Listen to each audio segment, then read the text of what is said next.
This episode, we sit down with Andy Ording, the former CEO of Zipp Wheels that was acquired by SRAM in 2007. Andy is a serial entrepreneur, current co-founder of Fundraiser Capital based out of Europe and the US, specifically investing in micromobility. In this conversation, we dive into all things micromobility and also his startup journey in literally starting in Zambia in Africa and going on and coming over here to the States to start his first company that he exited. I think you guys are really going to enjoy this one. Andy, welcome to the show. Thank you. Thanks for having me. Appreciate it. Yeah, I know whenever Grant and I were first thinking about guests to have on the show, he was like, man, it'd be really great to have the Fundraiser team on here. So super excited to get this thing kicked off. And I thought maybe we could just start off with like your origin story with founding like Zipp, the Zipp story and so on. Sure. Way back, born in Zambia, went to school in South Africa, moved to America 40 plus years ago. So, but originally came to be in the motorcycle industry. So I was in motorsports. And during that time, there was a transition, essentially. We all started when mountain bikes came out. I'm old enough that they came out while I was alive, right? So we started riding mountain bikes for fitness and playing around, and we really thought, honestly, they were terrible because they had no suspension and they were chromal. You know, they were really bad. There was no technology. It was just a metal frame. But that really created a shift. And growing up in South Africa, you all ride, most of us ride bikes. So it was 750 boys in high school and 500 of you came to school by bike. So bikes were transportation. Bikes were not really something you competed on. Yeah, they weren't sport. No. There was one guy in the whole high school that raced bikes and even had a European name, Andre Mulherbe. And Andre had this wicked 10-speed Peugeot. And that was really, I suppose, my introduction to bicycle competition was really just alongside having a classmate that happened to ride bikes and shave his legs and do all the other weird stuff that, you know. That cyclists do. But that was an introduction, and you very quickly understand the difference between what you think a bicycle is and what they think a bicycle is. And that was, you know, inadvertent, but it happened. And so it was a good introduction. Anyway, in America, transitioned into the bike industry, and then had an opportunity to get into to Zipp. I didn't found Zipp. It was founded here in Indianapolis, which is what brought me here. I came out of the motor racing industry. So the gentleman that started was an F1 engineer and went from F1 to IndyCar and was based in Indianapolis. So this was the very early 80s, beginnings of composites in IndyCars. IndyCars at that point were all aluminum tubs, sheet metal, you know, things like that. And they moved from aluminum tubs to carbon Kevlar body panels. And if they hit the wall, had accident, rubbed up against somebody, there were very few people that knew how to repair those. Right. But Lee had come from, of course, Formula One, and they had been repairing composites for a long time. So that's sort of how it started. He got into the bike business. I met him through trade shows, etc., and then came across to basically run the front end of the office. You know, he was a technical engineer.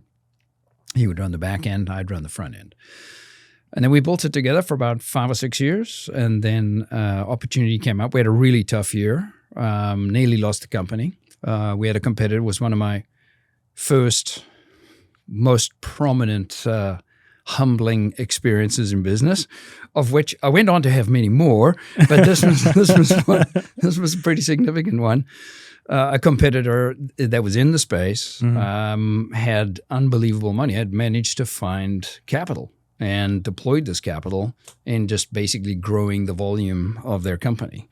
And this is directly in the composite wheel space. Composite wheels, yeah. And so they were just able to basically compete on price because they were just trying to hit efficiencies and economies of scale. Yes, and the rumor is that they got money from Dow Capital, and Dow was also very instrumental in helping them productionize, right? So at that point, there's 2 carbon wheel companies in America, basically almost in the world, that are building structural carbon wheels, one in Minnesota and Indianapolis. This company comes along and they build production tooling with production presses and were able to crank out numbers. Yeah, cycle time, way to the floor. They had heat and they had process. That's right. With post-assembly as opposed to, you know, so we all had some post-assembly, but their post-assembly was a little more productionized. So, of course, they had volume and they could play. But it was a little too early for the space. the carbon wheel business wasn't, as a category, wasn't really fully baked out, and so this is very early days. And what year is this, just to kind of level set for me, so I can know, like, when did this war of carbon starting to go mainstream? So it came to a head in 97. So in 97, let's say, I don't know when, Spinergy was the name of the company, and I'm not sure when they actually were founded, but they probably spent 5 or 6 years, figuring out, how to make it, how to productionize it, how to do the damage, right? And then once they come on the market, they really turn the heat up. And is that on the OEM side? They're selling to the brands, or they're selling direct to consumer? Those guys are putting it everywhere. Okay. So they were consigning it in dealerships. We actually went from being able to sell people wheels on special order, because mostly in the sport of triathlon, and we went from being able to at least get product into dealerships to dealers just going, well, I have Spinergy wheels on the wall. If somebody wants a carbon wheel, I'll just sell them that one. Yeah. So there was not, the brand at that point was not as strong as we'd hoped. And we went on to be much, much stronger, so that couldn't, well, of course it can happen, but very difficult to undermine, right? So it's always so much harder to take market away from somebody than it is to establish it first. Right. And so we also, 97 was a really tough year. They really put the kibosh on us and the other company. And we had tested the wheel. We didn't like the wheel. It had an inconsistent handling issue. Mm-hmm. They got into the Tour de France already, which is really early days, really early days. And there was an accident, which of course there always is. And with carbon spokes, the story goes, one of their athletes, or an athlete, whether it's theirs or not, got their leg in the spoke and lacerated their calf. And so the UCI immediately turned around and banned them. So they went from having maybe 3 or 4 or 5 teams to 0. And we were able to then, us and the other company, we were all able to go to the dealers and say, well, we told you we're very concerned about the handling. We don't like the way they ride, et cetera, et cetera. And there was a massive sort of undermining of confidence for that product, regardless of the price, because it was still significantly cheaper than ours. And we went then to really establish ourselves and productionize the product, which up until then you would probably call us an advanced garage. You were boutique at best. Absolutely. So you've got 2 or 3 presses, and you're doing the best you can, and you're making all of your own tooling by hand, and you've got 2 guys that know how to do the whole layup the right way. That's right. And one of our like initial conversations, you mentioned that this one company you guys were competing against that had the issue in the Tour de France, they were venture backed, it sounded like, and that you have a different approach on it, or at least view on it at the time whenever you were like growing Zipp. Well, I think we all assumed, this is just part of your naivety in business, right? You just all assume that everybody you're going to compete with has to produce a profit stream, right? There's only 3 places a company can get money. You either get an investor, you get a bank, or you make a profit. Yep. As a glassboard here, we're all bootstrapped. We can do profit from day one. Right. There are no other options. So you don't make a profit, you've got to go back to 1 and 2 and figure out how to get those. But of course, every one of those just creates more and more leverage, higher expectation, just actually could exacerbate the problem if the plan isn't really coherent.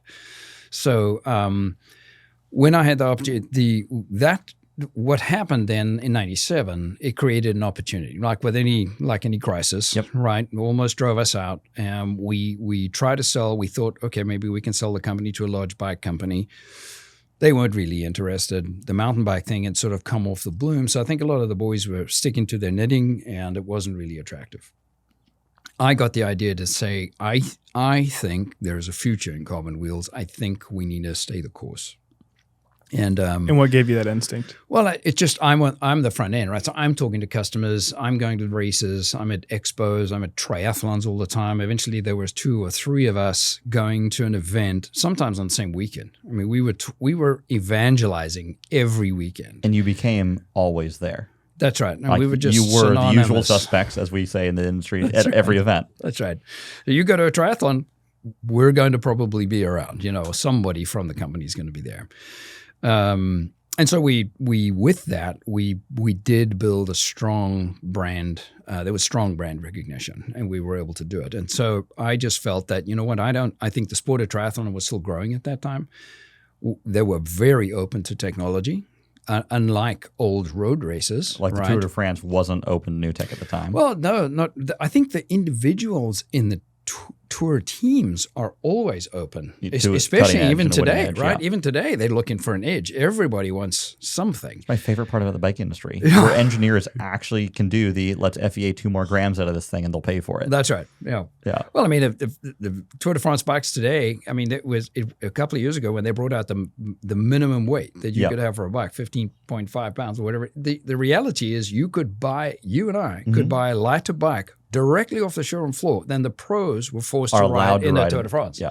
So that's how quickly the technology goes, right? Once carbon comes in and you start to understand laminates and where to put the strength and where to not have any weight, the maximization is just through the roof. Well, and then you start having to maximize or minimize the weight, maximize the stress and strain in all parts. Like you're talking about the mount for a bike computer. You're talking about, the plastic and the housing of your bike computer and your handlebar wraps. That's right. How big are your hydraulic brake lines? Yeah. Right. Every gram starts to matter when they only weigh that much. Yeah. And when disc brakes, right? So disc brakes in the last 10 years, disc brakes have gone from, that's only for mountain biking. It's way too heavy. Roadies will never ride that. Well, guess what? They can, because their frames are so light and the fork is so light and the saddle's so light and the handlebars are so light. And the discs are getting so light. They're tiny, right? They're tiny. They're tiny and very powerful. And they work, of course, like they do in every other app because they're better, right? They work better. So pretty soon you've got a fully equipped road bike that they're adding weight to make the minimum weight. And it's got disc brakes. It's got 12 speed, 2 by 12s, 2 by 13s. I mean, it's just incredible gear ratios. Wow. And that's just and now all advancement those of technology. Are electrically shifted, computer controlled. Absolutely. And they're tracking every metric in the bike. That's right. What's the torque? What's my wattage? What's my power? Correct. That's correct. And then can correlate, right? Now you've got all of this information available. You've got power. You've got heart rate. You've got sweat analysis. You've got gear ratios. You've got temperature, ambient pressure. I mean, it just goes on and on. And we had the last podcast or an upcoming podcast guest, I should say, in the order we'll launch these. It's working on a sensor that can read your lactase through your skin. So you can actually not just like VO2, like you can actually figure out, are you in anaerobic or aerobic exercise and by how much? It's such a neat science that's coming up in the sport. Yeah. Fantastic. So you, 1990. See, we got diverted. That's right. And that's my job. So 1997, this happens. You are like, no, we're focusing on our true north. This is the direction we're going. Right. What's the rest of that story look like once you guys decide to keep going? That's great.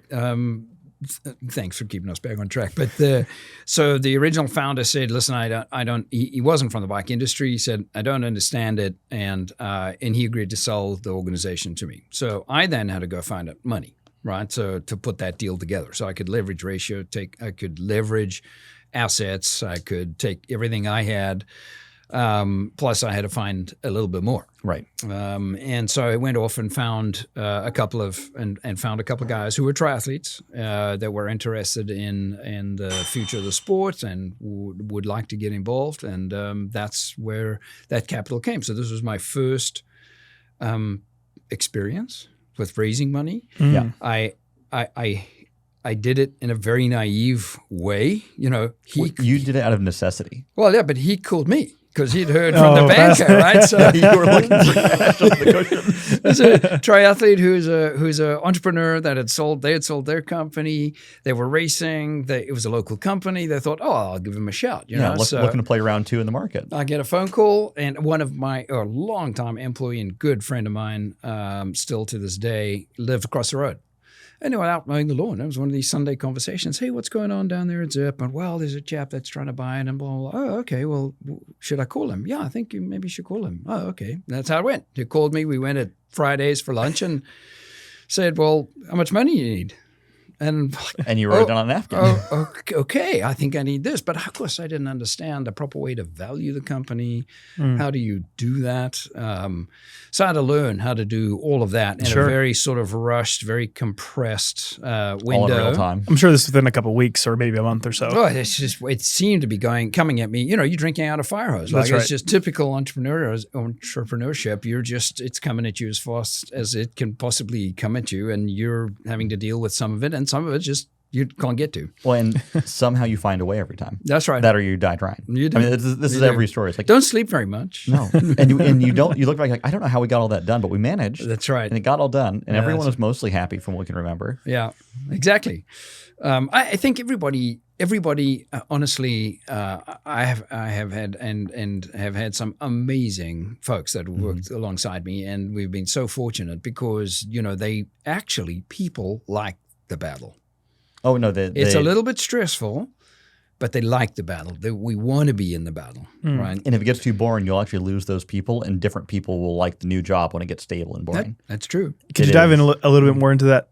Because I agree. But well, I mean, there was oftentimes once, so anyway, let's finish that so we can digress further. Yeah, that's right. But anyway, got the deal done. These two gentlemen came in. We set up a board. We were doing things in the company I didn't actually know how to do. They were brilliant at helping me do that. My attorney was amazing, who was very entrepreneurial. He helped me, stood alongside me for years, 20 plus years. And we got this thing going. So now we found a location, this old bank building in Speedway. So and, funny. With a couple of sawzalls, we whacked daylights out of it and turned it into a production facility.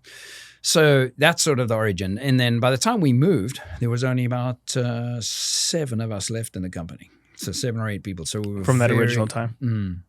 So it was very skinny.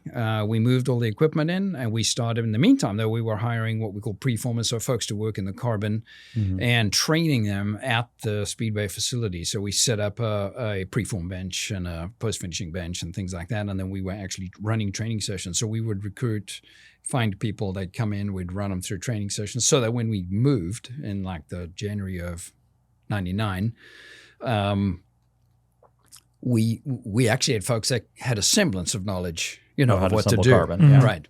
So then, but thank goodness we had everybody else. We'd been around the product a long time, and it was very precarious for a long time. And I can remember sitting with my accountant numerous times, are we going to have enough money, Rick? And he'd say, well, you said you'd sell that. If you can sell that, we'll have enough money. Like, yeah, okay. I'll go make that deal happen. And if I can't make that one happen, I'll find one just like That's it that right. will magically come up the day we need it to. Well, there's a gentleman in Muncie. We were buying a piece of equipment in later years, and this old gentleman was amazing. We were looking for a particular kind of vertical lathe, and so our machinist, we have a machinist up there that supplies. They said, "Yeah, I know this chap. We'll go over there. He's got one in the back room. I'll see if we can talk him out of it." Oh, okay, we go over there. This chap has got, Candyland. Dozens of pieces of equipment, not connected, all have just run, mothballed, all just standing there. It's got a full functioning machine shop over here, this whole warehouse next to it, full. He just goes to all the auctions and gets the good deals. What do you machine? I don't see, often in a machine shop you can see the specialty, right? They're a lathe shop, so it's lots of round things, or it's a 5-axis, or it's or a Swiss there's machine something, center shop, right? they're making specialty, Exactly, precisely, or small, small lathes between Swiss and Mori, for example. And he said, "Son," I said, "What do you actually machine?" "I don't see any specialty." And he said, "Son, anything that'll turn green." Well, okay. How do you do that exactly? Well, if we have a job and it needs one of these, we just pick it up, put it over there, connect it, wire it up, and run it.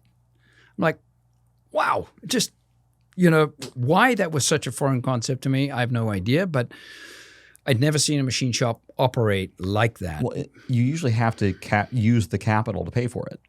Right. And That's it sounds like he was selling opportunity cost, not volume. That's right. Well, I think he'd been running, I think perhaps was even second generation, right? So some of those things have been around a while. Have been paid for through volume already. Yeah. And you can't get, as you know, you had peanuts for a used machine, right? Yeah. So if you can afford the cost of that warehouse to hold onto it, it's really not expensive. And you can always sell it later for the same money you could sell it for today. Yeah. After a certain point of depreciation, as long as it runs, it's good to go. That's right. That's right. Oh, that's awesome. Yeah, so we were fortunate to find the right people and do that, and then of course the battle begins, right? So how are we going to build a company? Who's the customer? Where's the customer? How do we reach the customer? And let's build that out. And essentially, it was a very aggressive plan every year, and we did realize you also have to realize your failings, and I think those are the hardest things for entrepreneurs, because people that are and I speak of myself, people that are in the role seem to think you have to solve every problem yourself. If you want it done right, you have to do it yourself is a very common thread in our chain of work of starting something from nothing. Right. But you wouldn't think of practicing law by yourself, right? Some of us may be crazy enough to do that. I wouldn't. So, but there are certain things. So I think we had been building our own molding machines because we thought, well, nobody makes carbon wheels. I mean, there's nobody you can call and say, I want a carbon bicycle wheel molding machine, right? A press that'll push this together. Doesn't exist. But we realized we moved into Speedway within a year and a half or so. We've been trying to build. We immediately began another press, a fourth press, double daylight fourth press, and just could not get this thing to work. And we were using guys that had built presses successfully before. We just couldn't make it work. And in total frustration, I said to Todd, my good friend Todd, find us press manufacturers. Get them to come in here, look at these things, and tell us what we're doing wrong. Tell us how, and then tell them they can build the thing. We don't. We know how to make wheels. That's our core business. And it was it took me years, honestly, to get there. And it takes the rest of the team as long as it takes you to explain it to them. They'll sort of believe you, but they need to see it, right? They need to see it. But if you say it's a good idea, then okay, we'll try. Sure. He found 3 companies. We went to see them all. Bottom line is we selected one in northern Indiana. Very capable company. They came down 2 or 3 times. Their engineers, they timed the cycles. They watched everything. They knew our machines actually better by the time they were done with that analysis than I think we fully comprehended, because there's always something else to work on, right? Sure. Is it running? Great. All right, I'm off, right? Yeah, I'm right. off Fix that other problem. So nobody's really focused. They come down, spend a week, only looking at or that 3 or 4 end. days just watching. Their knowledge is very deep, very quick, right? And they were magnificent. And we said, right, we need these 2 styles. There were 2 styles of wheels, clinchers and tubulars, and we need, one of each to start. And I can remember sitting I couldn't pay the price they wanted, so I said, no, I'll pay you this for each of these. And they just couldn't. Nobody would come. Anyway, we were forced to go up to a meeting with the president there and all the rest of it up there. And we sat in there. I remember walking in the room, and I'm not generally intimidated by that, but there must have been 20 people in this room, all around this massive conference table. Sure, of course. And the president's directly opposite. They leave this, it's a standard medieval setup, right? The king's over here, and the lowest serf, that would be me, is at this end of the table, and everybody else. And and I said to him, listen, here's what we've realized, that we don't know how to do this well. We've done it. It does work. We're building a company with the things that we made. But that's not what we do. What we really do is know how to make carbon wheels. We know how to sell carbon wheels. We know who buys carbon wheels. We need somebody who can be our partner with presses. And I will tell you this, if you can hit this price, we will give you 100% of our business, whatever that is. You got to roll with us, because I don't know what that is. Yeah. Without you hitting this, I'm not going to make it. But if you help me make it, I'll give you everything. I will give you everything as we go. That's right. We're ride or die. Yeah, and they were 75. They started. It's $75,000, and we had these 2 styles, and there wasn't very little price difference between the 2. And we eventually bought 22 presses from them. Wow. Yeah. That's awesome. And they were amazing. And of course the price went up over time, but so did the capability of the press. Sure. Because after a couple of years, they'd be like, well, we've noticed you've added this bump, or you've added this. And we could just, we could build that in. And if you went to this controller, that would be a lot easier, and you could see it on your computer. Oh, yeah, okay, well, let's do, so it was a lot of innovation along the way. A lot of innovation. It came from them, not from us. So then you have a third entity, right? You have 1 party, 2 parties. The third entity is the combination, right? So now when everybody's working on the creation and the success of this, that's when things really start to happen. And so, and who are you selling to at this time, right? As you're scaling, are you still high-end triathletes, high-end like prosumers? What is your market? Are you going to use full D2C, going to events and meeting people where they're at, or are you starting to build more business relationships? That's a great question. I mean, today you would be D2C, right? People would expect you to be D2C, but not then. Mm-hmm. So everything had to go through dealers. And in the beginning, we only sold tubulars, which requires you to glue the tire onto the rim. Mm-hmm. And most triathletes are not. They're wonderful athletes, but they spend all of their time training. And worrying about, not mechanic. They don't want to, and they're quite happy to pay a mechanic to do it, right? Mm-hmm. So I think that was a boom to bicycle shops that embraced the triathletes, because triathletes would pull up, take their bike off the car, filthy, hadn't even washed it. And that dealer could charge him you could charge him $150 to wash it before I even begin working on it. Mm-hmm. And the triathlete's like, well, yeah, of course, of course. What else? The average roadie's not going to do. I mean, I'm not going to wash it. You wash it, Yeah. So it was the sport of triathlon, to answer your question, was still growing, was still actually coming along. But we knew we had to penetrate road racing, because road racing was volume. Well, yes, because it feeds a group that never races but rides all the same equipment. Yep, weekend warriors. That's right. Yep, that's right. And so to round out that story, so 1997, all that happens. You go into the joint venture, and then eventually Zipp gets acquired. Well, I was the majority owner with two investors, partners, right? Sure. And then then I built it for another 9 years, and then we sold it at the end of 2007. Mm. And SRAM was the acquirer. That's fantastic. Again, congratulations Thank there. And then the transition from that into obviously having exited a startup, I'm sure have like an affinity for founders and startups and things like that. Of course, Fundraiser being a investor specifically in the micromobility space. What kind of kept you in that sphere? Obviously, you have the domain expertise as well, but even on like the e-mobility things as well, like what kind of drew you to Fundraiser to be like a partner with the firm? Well, I think, you do business with people, right? People are the most important thing, not your ideas, not your technologies. We've seen really brilliant technology go nowhere because you don't have the right people driving or building or augmenting. And you found really good people take terrible technology and make it work. That's right. That's my favorite game, is the people that can will a thing into existence that physics and business says you shouldn't be able to make work. That's right. And they generate demand. Yeah. They generate a need for the thing that they believe in. Well, and many times you can see a niche, or not sometimes not a niche, an opportunity in the market that nobody else can see, right? It's the not obvious. visibility's there for them, but not anyone else. Yeah. So to answer your question, once I came, I had a couple of years left with SRAM, and they were great, awesome organizations still to this day. We worked fine together, but I was an entrepreneur, right? I didn't really have a drive. I wasn't driving to try and get back into a big company. So I, at that point, one of my board members was very entrepreneurial and invested in our company. But with him, I started to invest in other individual companies, but not through Fundraiser, because Fundraiser didn't exist at this time. So you were like individually angeling at this time? Basically. Yep. Yeah, basically. And concentrated on some things back in bike, cycling, motorcycling, and tech. Of course, in Indianapolis, big tech community, and so got into a couple of tech ventures here. So it was a very interesting, about 8-9 years post sale, sort of navigating how do I help when you're in a board/advisor role? How do I really help that CEO get there, right? How do you really help? I would love to get that perspective. Well, what you think you should do to help and what they think you should do to help can sometimes be completely different. But I think you need to be willing to have the hard conversations, because many times entrepreneurs, as we said earlier, have a pretty clear idea of what's going to work and what isn't going to work. And sometimes that's right.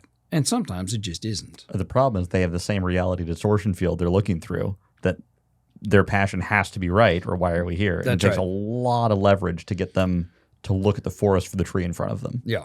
Well, and you can come up with technology or product or both, but in reality, the only scorecard that actually matters is the P&L.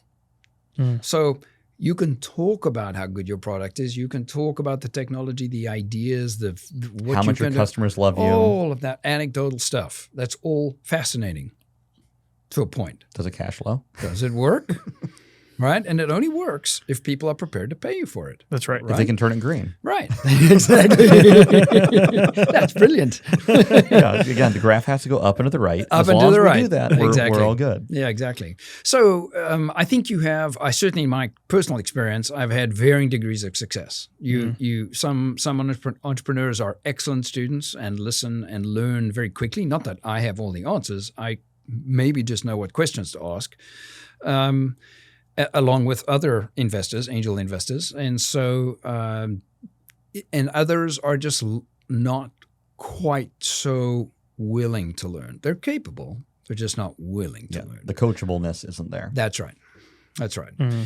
And so the only way to know that is to get in, you got to jump in the pool. Otherwise you're never going to find out. And they'll all tell you they're dying for somebody to help them and they want direction and they want you to ask them the hard questions. And then half of them don't return your phone calls. That's right. I was going to ask if, as you're looking at, investing in startups, you have your initial pitch, you have follow-on, you have due diligence. Is there any sort of like leading indicators that you can see that they could be saying one thing but really meaning another, or maybe some like indicators that they're maybe not the best to work with, or does that really just happen over time? That you're really hard to flesh that out at the beginning? Gosh, I think if you figure that out, you could help a lot of people. I think that's very difficult. As I said earlier, it's all about people.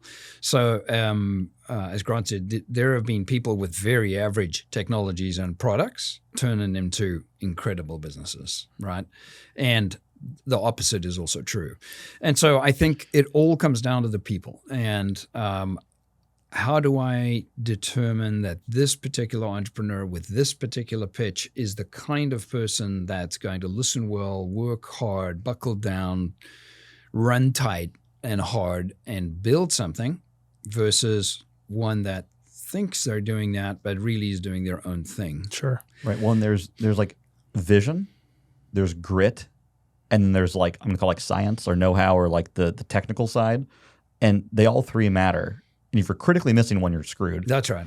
But if they're not balanced, it also can get out of hand. I've seen this before where you've got founders that have incredible grit, but don't know where to apply their time, effort, and energy. I mean, I suffer from this. I have no problem working crazy hours, but I often need my teammates to point me in the right direction. Like, have you done that one really important thing versus the other 7 side quests that you cooked up for yourself that kept you busy? I'm like, maybe not, guys. Yeah. Well, and grit's massively important. There's a wonderful TED talk, which you've probably seen, about grit. Yeah. Is that that's the one thing that resides in all of these entrepreneurs that actually go on to do something, is their ability to really grit. Really bite down and make it happen. Even from the conversation so far, I've already heard it in that original story. You're like, oh, like you talk about it in passing, like, oh yeah, we had this really, really hard year. Some people, they break at that point. Yeah. Something bad like that happens and you guys persevered, and then fast forward, what was it, 9 or 10 years later, you had that kind of outcome, which is fantastic. I think something else really cool that we've noticed as well on the Hardtech Podcast is a lot of these founders we have on, that it really is that story of like your ability to persevere through these really, really difficult times, because it's in those really, really difficult times that you tend to find that opportunity that really catapults the organization. So yes, grit, absolutely. Yeah. I agree. Yeah, and you're right. And those opportunities don't come unless you're looking, right? And you have to be, what do they say? Opportunity favors the best prepared. Yep. Well, best prepared is sometimes just attitude. It's not just being present. Exactly. It's not having the most money. It's not having the biggest toolbox. Or the smartest CTO with the best technology that you've leveraged from some university. It really is grit, surviving to see the outcome. Right. We always joke that no company is ever dead till the founder quits. Literally, you could have just the founder left in his basement after having 50 or 100 employees, and it shrinks back down to the founder. That company is not dead yet. No, it's taking over. And it might be the story of the comeback. Again, it sounds like Zipp got pretty close to the sun, right? During your floor. Oh, yeah. Very, very tough. Very tough. And, most people would have said, hey, that company's not going to make it. And you guys turned it into a thing. And this is that grit story. But from the beginning, what I love to pull out here is you had that customer vision. You knew who bought your product. You knew why they bought your product. You were laser focused on why someone would give you money for a thing. And you knew you had to figure out how to make it at a scale they could afford. That's right. And we were with those customers all the time, right? So we were never not present, right? So every triathlon, many triathlons, numerous triathlons, we were there talking to them. And it got to the point that, the dealer base, as I said earlier, that, we skipped over it, but carbon wheels as a category didn't actually exist. So you guys were the novelty thing, not Yeah, the that's leader in the category. Right. So now 5,000 dealerships around the country, all basically mostly independently owned and run and operated, mostly ex-road guys, perhaps a mountain bike rider. Nobody's really a triathlete, right? So they don't understand these triathletes. We would literally go to these expos with a little study card, the little flip card that you would do for your preschooler and work with her learn on how to lit. spell. Exactly. Yeah. We'd take those along and we would give it. Consumers would say, "Well, what do I want the wheels. How do I get them?" Well, I'm going to bring me your bike. They bring them a bike. We'd say, right, you've got a Campy 10-speed, you've got a 2x10, you've got this kind of thing. You want the clincher tire? You want the tubular tire? Well, I'm going to race on these. I need tubulars. Okay, so we're going to tubulars. We're going to that. You weigh this, so you're going to need this many spokes, front and rear. We'd fill out the card for him. Yep. Take this card back to your local store. Well, he doesn't have them. No, I know. But that number at the bottom, he just needs to call us And read those digits and back. read this to us. It's brilliant. Okay, and then they would go, and the call would literally go, "Hi, this is Andy from Bob's Bikes, and I have a gentleman here with a card." Okay, great. Tell me what it says on the card. Ding it. Okay. Yeah, here's your dealer price. Here's what we suggest you mark it up for. So he's going to pay you. He's going to pay you this. You're going to pay this. And It's going to take 5 weeks to get them to you, whatever it is. or whatever it's going to take, and you can give me a credit card. And they were nobody was taking credit at wholesale in America at that time. In our business, nobody took credit cards Because no one wanted to eat the 1 to 4 points, depending on what they were using. Meaning, I'm talking at the wholesale level. That's what I'm saying. Like Their you to the customers, vendor. yes, Of course, exactly. they're paying the bike shop with a credit card. But That's right. The bike shop's now able to Correct. pay you on net 30. You got it. Free 30 That's day right. flow. Well, and it used to be. Well, I mean, you guys are young, right? So, but it used to be you would have to credit reference. So you'd take a piece of paper. They would have to supply you with 3 companies they work that you would with. call and be like, "How's Bob's credit? That's Does Bob right. pay on time? Is he usually 45 days out of his 30?" Correct. Oh yeah, All of those, and I just said, no, that's not going to work. We just need credit card because we need to conclude this. If that customer's gone all the way there and he's got that card, and We're gonna get this done Bob's Bikes is not a customer, he needs to become a customer. Yeah. Oh, that's such a cool thing where you're able to eat that point, 4 points or whatever it is, 3 points in credit card processing to make sure the sale closes. Yeah. Well, and the It's guy would just say, uh, well, we don't have a card. Business card, yeah. Well, give me your own. You own the shop, right? Yes. Well, then just refund yourself. You can just reimburse yourself. Oh yeah, I could do that. And I can get my flight points for that. I can get status. and that became a thing. That became a real thing. It's just such an innovative story on go-to-market. Like taking that approach of, no, like you're going to go back to this bike store and you're going to have this, they're going to call us. And now you have a relationship with that dealer, which then you sell him more. That's right. And that was that like one of the key channels for you guys in terms of growth? Well, at least for a time. Yes, Yeah. absolutely. Because triathletes, as I said, at that time were not mechanical. And even if they were, they don't want to do that. They'd rather go swim, bike, run, and train, and then see their family, right? So it was in our best interest to help that dealer succeed. Sure. And so, and in his own, he could make, on those early days, he could make $300 or $400 on a pair of wheels. And we'd tell him, now listen, this is what you do. That customer's going to need tires. If it's tubulars, you're going to glue them on. You're going to charge him to glue them on. He's going to need a spare. So you need to glue the third tire, fold it up for him, put it under his saddle, because that's how it used to be. Mm-hmm. He's going to need a cog set, and he's going to need quick releases. So you need to add tires at that point. GP Continentals are $100, $110 a piece. So there's $300, $330 in maybe rubber. in rubber. There's a cog set. There's a quick releases. There's all that stuff gets added. And then the assembly and the prep. Right.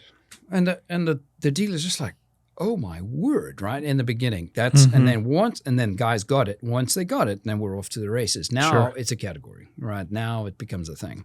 You literally enabled that implementation layer of the dealers. You guys like completely enabled it through the original customer. Yeah. That's brilliant. That's super. Yeah. A big part of our growth came from operational opportunities, right? Because you mentioned earlier, it's going to take you 5 weeks or 6 weeks. Well, one thing triathletes don't do is plan. Or wait. So they're racing Saturday, right? So you get a call Tuesday. Hey, I'm racing Saturday. I qualified for this and this and this race. And could you send me the wheels? Like, no. You're and one of our great sales guys, Bill, used to say, well, do you want the truth or the comforting lie? Oh, that's brilliant. People would just laugh, right? They'd just write and say, well, of course I want the truth. Really? Okay. You're 5 weeks out. Oh. So what's the comforting lie? What's the lie? Oh, I'll ship it tomorrow.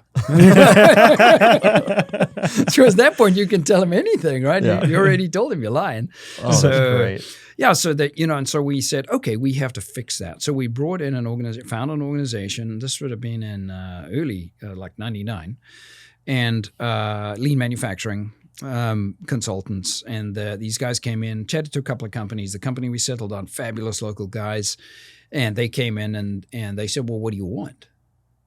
We're like, well, I want to build a ship to clients who don't have timelines. We got to do everything, right? I said, nope, that's not going to work. We need to establish a metric that is really meaningful to the organization that we're going to measure every day, every week, every month. We need to know. And put the graph on the board that we review all the time. Exactly. And so we came up with the objective of we want to be 90% of our orders in 48 hours. Is what we want to ship domestically. I like that. And international, we want to be out in 10 days. So, because you have to get this, get that, Sure. 8 of these, 12 of those. It sometimes takes, you have to drill them or maybe even to make them, to get them in the box. Which for international guys, 10 days was still fabulous, And so we spent 9 years chasing that North Star, that objective, operationally, just driving it and measuring it, and the best we ever did. And we were by far the best in the industry in fulfillment rate and speed, and we never got to 90%. 88 was the best we ever did. And as far as I can remember, I mean, it's, it was after a while, it's a machine all by itself. But in that process, you have to decide what your constraint is. And normally a constraint is something that is very capital expensive. Like if you were doing heat treating, you're a metal plant and you have to heat treat. Well, your oven is a 24-hour cycle, 30-hour cycle, whatever it is. You got to fill up as much as you can before you start it. And it can only take X. Right? Mm-hmm. And once you've filled it with X, that is your production capability because that's all you can ship 30 hours later, 24 hours later, 28 hours later. So generally, that is how you decide the constraint. If you don't have a massively which we all thought, okay, our presses, right? They're by the time you take a $70,000, $80,000 press, you put $30,000 worth of tooling, you're $100,000, $120,000 just to make the first rim. Mm-hmm. You think, okay, well, that's definitely, this must be our constraint. But at the end of the day, it really wasn't. What was it? Was it labor? Well, we appointed a constraint. So we said, okay, we are now going to mold. We're going to buy enough presses to mold enough rims that we'll be in a position to convert them to whatever the customer wants. So a rim could be drilled 18, 22, 24, 28, 32 holes, the same rim, because of the way we built them. So we decided to build drilling machines that had the capability, and then we bought the first one, and then a second one, and a third one. So our capacity is how many rims can you drill? Because you had rims on the shelf now. That's right. I'm trying to figure out where's your inventory, what's your custom, and what's your timeline. You're 100%. So we worked on WIP, right? So how much WIP do we have? Do we have to have and then you to finance feed three drill machines? Yep. And then you have to finance WIP, which is now cost of capital. And this is my favorite N variable equation that you had to balance just to hit 90% in 48 hours. Yeah. And so you're driving. I mean, you're always driving. So some days you might have one drilling machine running because that's the day demand. But the beauty of the Kanban system, I mean, it's so brilliant in its simplicity that if there was an order for 100 rims, couple hundred rims, the folks that did the drilling would go we put all the rims in bundles of 10 on a shelf. So you could just look straight down the shelf and you could look at them all, and every one of them's in a bundle of 10. And every shelf took exactly the same amount of bundles. So you could say, oh, there's 1, 2, 3, there's 4. There's four of these are empty. I need that many rims to fill up my WIP. That is the work order, right? They go back to the next step. Yep. They get that many rims, fill up the work order. The drillers come out, they take them, exactly the same sequence. And so that is really where the growth accelerator was, because suddenly we changed the market expectations. Mm-hmm. So now we got international guys. faxing us or emailing, eventually email, but fax was the first thing on a Monday, and we're shipping on Friday. And it's hundreds of wheels, right? So that we could never have dreamed to do, 3 years previous. So every year You get better and better. you just get better if you commit to it. And isn't compound If you interest absolutely commit to it. a hell of a drug? Oh, yeah. It's my favorite thing. Like as you start growing, you're like, oh, I need to hire a person a quarter. And compound interest means in just a few years, like I need to hire a person a month. And then can I hire 2 people this month? Yeah. Right. And like that scale just starts to boggle the mind when you actually are going up into the right, committing to a North Star that just maintains you maintain a high growth rate over time. That's right. Oh, that's amazing. Yeah, and so the more competitors that came in, of course, the market's now proliferate. It's just there's carbon wheels everywhere, right? I think even before I sold the company, the guys at Mavic did a count. They went around Eurobike and did the count, and it was 170 carbon wheel brands, right? 10, 12 years later. So because once the Chinese factories figure out how to make them, the genie's out of the bottle. Now anybody can do. You can have wheels. You can have wheels. Anybody That's can right. have wheels, right? So pretty soon you got wheels coming out all over the place. So now they have to displace you. If you do your marketing correctly and you've got the market position, people have to push you out of the market. And that's the interesting thing, again, back to cycling. It's not a price-driven market. In so many things in the world, price is key. Like price is the only thing that leads to large volumes or brand loyalty or things like that. Oh, this is the best value.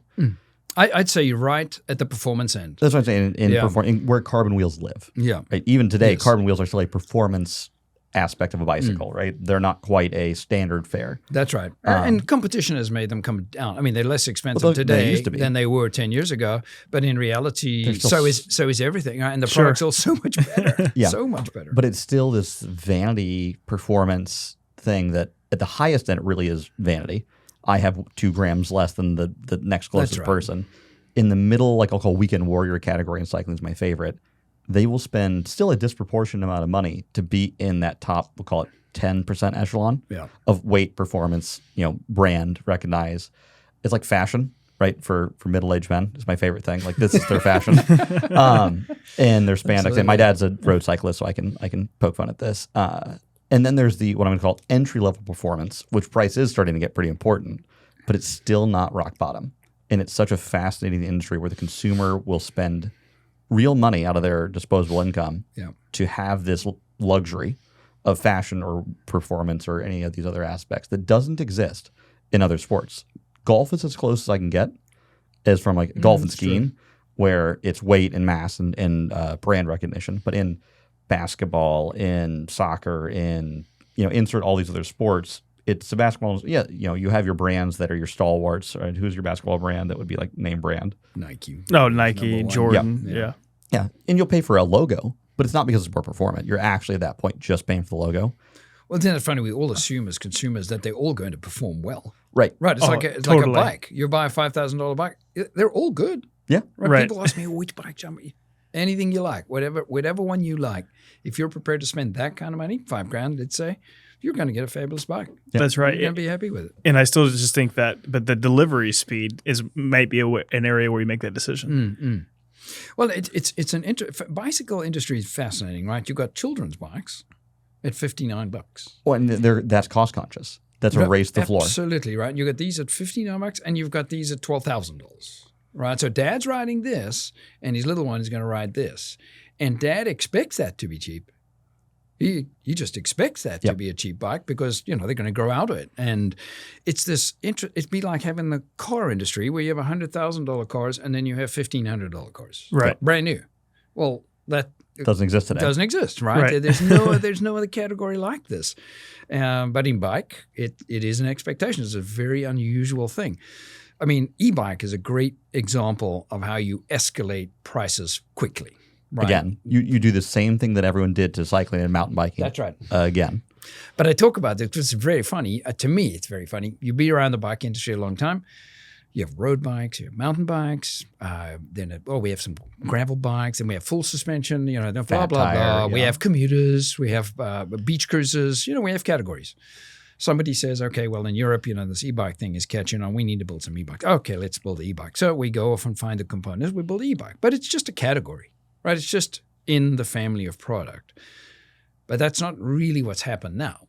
right? That's why the bike industry is really part of the mobility movement because people and technology, I think we talked about this previously, right? Mm-hmm.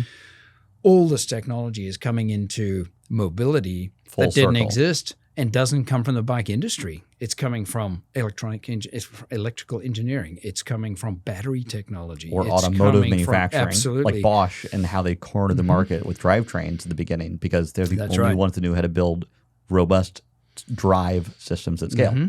That's right. And it became very simple, right? So the bike industry, the way we operate, is like, I need a motor. Let me chat to Bosch. Oh, Yeah, okay, I just need to change my frame, blah, blah, blah. Get this motor in. Boom. I'm in the e-bike business. Yep. I need a battery. Let's go call those guys that put those cells together Precisely. and wrap it up for me. Yeah. Hey, Bosch probably knows a guy with a battery. Let's call that guy. Yeah. We get boom, boom, boom. Right now we got an e-bike. Well, but then there was that's not really how it's going now. When there was the boom then of the like I'm called the boutique e-bike drive system people, where that's where I entered the e-bike space. One of my clients was building a boutique or e-bike drivetrain system here in Indianapolis. Yes. That's how I met my wife and father-in-law, who's in that industry in Europe, and we were doing a mid-drive, all hidden in the frame of a mountain bike in like 2013 and 12. Wow, you're front end. We were, I was hand winding motors. Drew and I were building battery packs, and we hand built the BMSs, the motor controllers, the frame, gearbox. Like it was nuts because none of the parts existed, right? It wasn't like there is today. I can literally go to China and throw a stick and get 1 or 10 of every kind of component you ever want to do an e-bike. That's right. But there's still the brand recognition, the fashion side of the cycling industry, where there is that upper echelon of $15,000 electric mountain bikes that people are absolutely willing to pay for. And they might be driving a car that doesn't cost as much as their e-mountain bike. Like That's this certainly is the happening reality. in Europe. Yeah. I mean, that's absolutely, they are replacing cars or have replaced some cars. Or definitely. won't upgrade their car, but will upgrade their e-bike. And it is so fascinating to see this cultural drive and shift towards this is a vehicle, and they're buying it because they need a dealer network that can service it. This is no longer a piece of consumer electronics that I buy and throw away. You have to have repairability, dealer network, longevity, and that whole brand trust is what really moves bikes in that industry versus race to the floor in price or just because it's fancy. Yeah. So it's fascinating what's happening. I mean, with Fundraiser, we're discovering more and more and more technologies that have absolutely no history in the bike industry at all. And they are manifesting themselves in applications that have got something to do with mobility. Can you share? Can you give us a great there's some example? fascinating stuff. We have invested in a group out of Ireland, and they are forward and rearward looking cameras.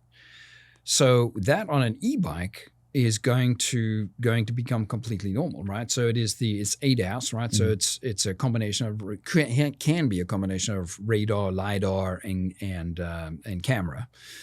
And so you would use it for you see a Waymo car, right? That's a Self-driving car, right, yeah. self-driving car. That's got lidar on it, laser radar. It's got radar on it, and it's got cameras. And all it's really doing with the camera, and it's double checking and eliminating false positives, right? So that's okay. Wait, that is a truck. We shouldn't hit that, right? And so because radar and lidar can see through fog, darkness, etc., cameras cannot. So you have to have this combination. Well, fast forward that to your point, people have that in their car. There is an expectation that I will have that. These proximity parking, things that make a noise when a car pulls up next to you and there's an indicator or a yellow light in your rearview mirrors. Yep. That blind spot becomes detection. completely normal, right? That now this becomes completely normal. You drive a car that doesn't have that. You feel like you're in the Stone Age again. That's right. Sure. I mean, you're right. So unless you're a car guy, that becomes the norm. And so now I get on my other transportation device, and I don't have any of that. I have to turn around and look behind me. I have to make sure there's nobody on my left. I can't believe that. Yeah, see? So now all of a sudden I need something to help me with that, and this is how this develops. And you're playing economies of scale. The automotive industry took this thing that used to be really expensive and only on your S-Class Mercedes or top-end vehicles, and now it's in a Kia. Well, give it a little bit more time. Now it's on a bike. That's right. Right. And it's Absolutely. this whole It's coming. democratization of the supply chain because automotive is just as brutal of an outside environment as cycling is. Yeah. Right. From the same, waterproof, robustness, cost, weight, et cetera. And now you see there's a bifurcation, right? So it used to be an electric, let's say about a couple of years ago, an e-bike and a road bike standing side by side. you would notice one was an e-bike because it had a larger down tube or there's a big motor somewhere. But otherwise, it looks just like a bike. The drivetrain, the brakes, it's all bike components. Now, that is going to change because the screen no longer has to be this little tiny digital, analog screen. Yeah, black and white readout. It's not going to be that anymore. It's going to go to a tablet. It's going to be tablet size. And you're going to have GPS. And you're going to have maps. everything on it. You're going to change your music on it. You're going to have your maps on it. You're going to have incoming calls that you can click on. It's going to be connected to your earpiece. It's going to warn you of cars ahead, cars behind, danger. So you're going to have Apple Bike Play, is what you're saying. Exactly. Apple Bike Play. It's all coming. Yeah. And it's coming at a rapid rate. Have you ridden the Garmin Varia radar? I have ridden with people that have it, but I can't stand the constant noise. Yeah, if you're used to not riding in car traffic, like if you're used to riding in the country and you don't look over your shoulder. My dad rides out in like cornfields. We got him a Garmin and he loves it because he never gets snuck up on anymore. That's good. And he's like, I don't know how it always works, and he doesn't get false positives, and he can tell how many cars are coming. And it's just this thing that was standard in automotive that is now just, it's like under $100. You can just go get it. Yep. But I mean, that's interesting because if there was somebody riding with your dad and he came behind him, it would go off. Right.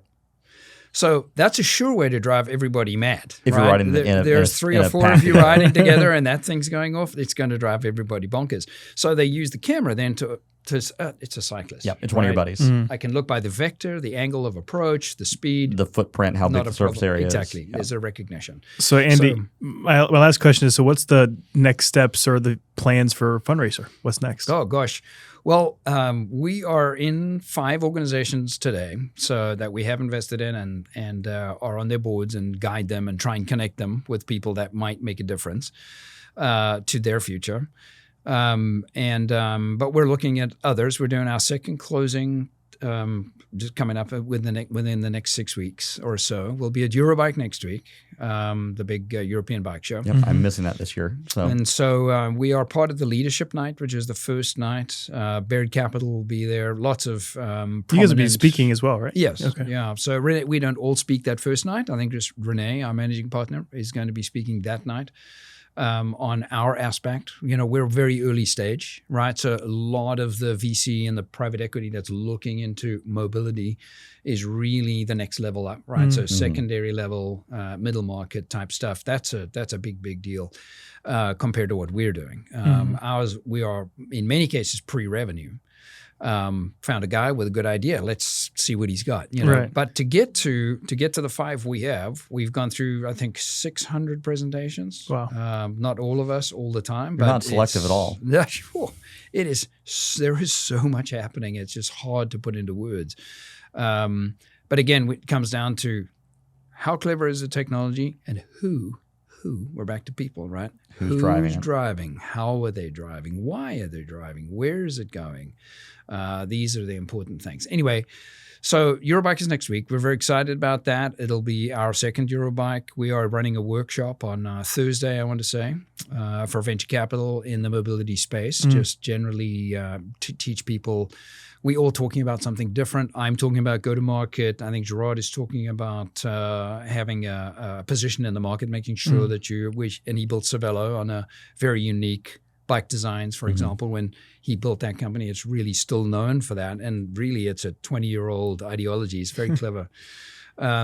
And Renee was one of the pioneers in gravel bike, which gravel, of course, today is front end, right? Yes, gravel is a very exciting category. Everybody wants to ride gravel. And quite honestly, as you get older, a gravel bike's pretty comfortable. You know, bigger tires, a little easier geometry, very comfortable.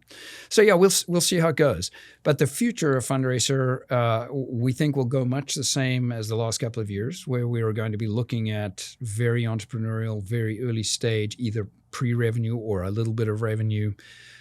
We got involved in we have invested in and actually are the lead investor on a group called Blue Brake, which I don't know if we talked about that previously, but Blue Brake is anti-lock brakes for bikes. Yeah, more automotive technology coming right into the bike world. Exactly. And Bosch has anti-lock brakes and Blue Brake has anti-lock brakes. Nobody else. So this is a group of PhD engineers out of Italy. They came up with this idea long time ago, 5 years, which is like an eon in entrepreneurial years, right? But very clever stuff can be integrated into every bike. Bosch has now been required to open their because they typical in our bike industry. IP portfolio. Yeah, we do this all the time, right? So in the bike industry, Shimano won't. If you buy Shimano components, you can't buy SRAM brakes, and you can't buy Truvative, and you can't this, and you can't. Well, all of that through lawsuits, that all went away. So if you want to spec a bike as an OEM bike manager, you can pick your components. Well, Bosch thought they could get away with it. They made Blue Brake fight them. They sued them and won. So now people that have Bosch motors can have a Blue Brake braking system. Wow. Which was a absolute feather in their cap. And the system works very, very well. So we had to put that. It was a very complicated deal. And Renee was very involved in that. We were all involved in it, but Renee really had to drive it. And because there was a bunch of seed capital to get this thing to the point that you had prototypes to even ride, right? So there was millions of euros already there. Burned in building the technology. Absolutely. And then you had to go build the company. That's right. And they didn't have the production figured out. They didn't quite know how to go to the market. So we had to step in and sort of just provide some guidance on how that could really work, and then make a couple of connections on this is who we think you should be talking to, and this is why. So yeah, that's a very exciting deal.